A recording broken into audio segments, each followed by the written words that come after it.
Catechism at the Catholic Church, Life in Christ, the Seventh Commandment following, 5, Justice and Solidarity among Nations following. Direct aid is an appropriate response to immediate, extraordinary needs caused by natural catastrophes, epidemics, and the like. But it does not suffice to repair the grave damage resulting from destitution or to provide a lasting solution to a country's needs. It is also necessary to reform international economic and financial institutions so that they will better promote equitable relationships with less advanced countries. The efforts of poor countries working for growth and liberation must be supported.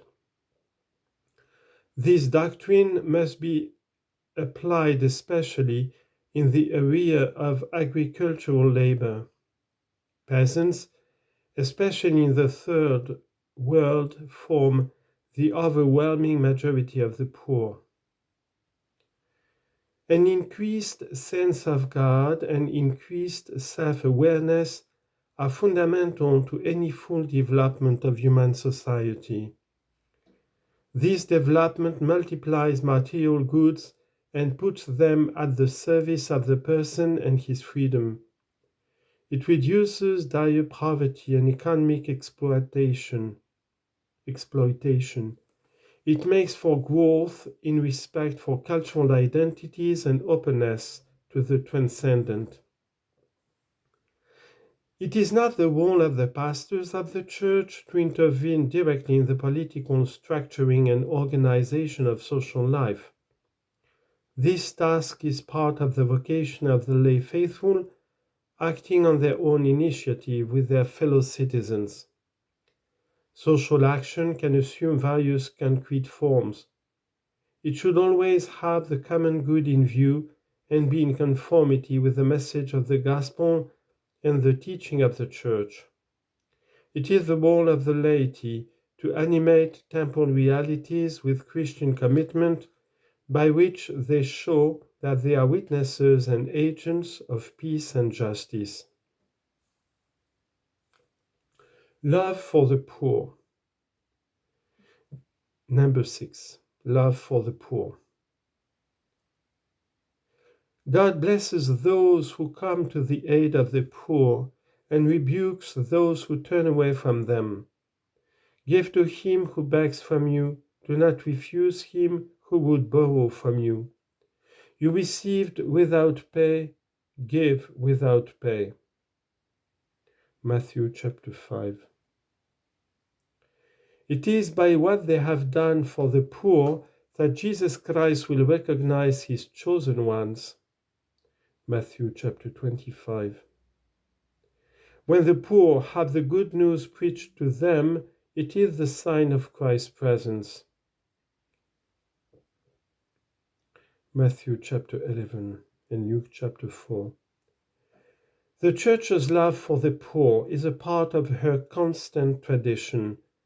This love is inspired by the gospel of the Beatitudes, of the poverty of Jesus, and of his concern for the poor. Love for the poor is even one of the motives for the duty of working so as to be able to give to those in need. It extends not only to material poverty, but also to the many forms of cultural and religious poverty. Love for the poor is incompatible with immoderate love of riches or their selfish use.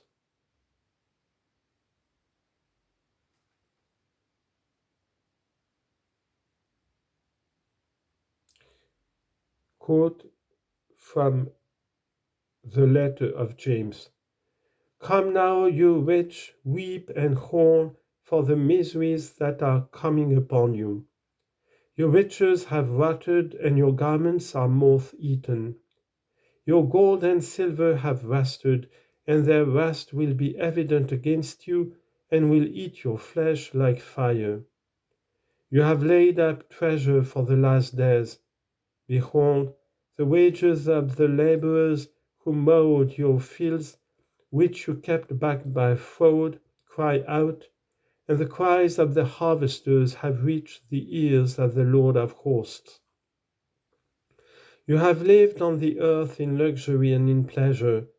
You have fattened your hearts in a day of slaughter. You have condemned, you have killed the righteous man. He does not resist you. James chapter 5, verse 1 to 6. St. John Chrysostom vigorously recalls this.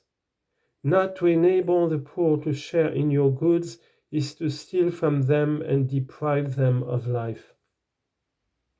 The goods we possess are not ours but theirs.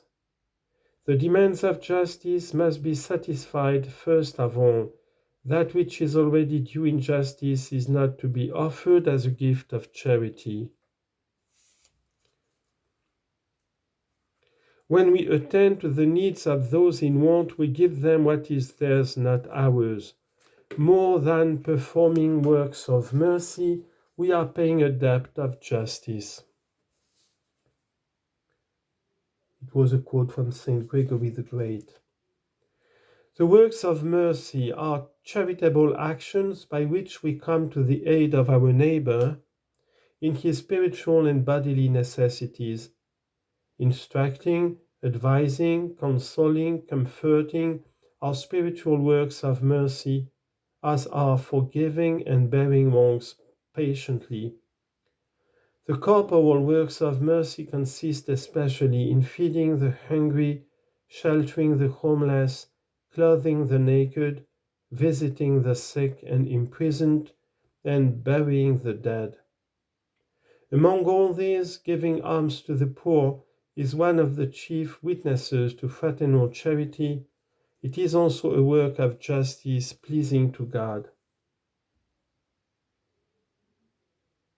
See the book of Tobiah, chapter 4, verse 5 to 11, Ben Sira 17, verse 22, Matthew chapter 6, verse 2 to 4.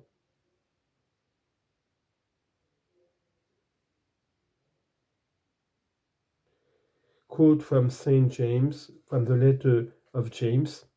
He who has 2 courts, let him share with him who has none, and he who has food must do likewise. But give for alms those things which are within, and behold, everything is clean for you. Luke chapter 11, verse 41. If a brother or sister is ill-clad and in lack of daily food, and one of you says to them, go in peace, be warmed and filled, without giving them the things needed for the body, what does it profit?